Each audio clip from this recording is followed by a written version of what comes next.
Lah, beli kereta baru ke?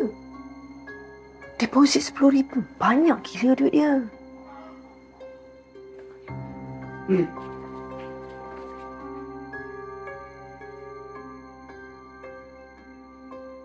Hal. Jumpa ambil.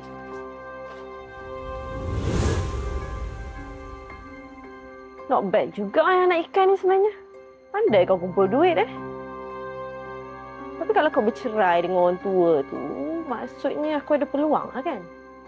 Well, orang cakap tak dapat jerung, dapat anak itik pun boleh lah, dek. Asalkan kau ada duit.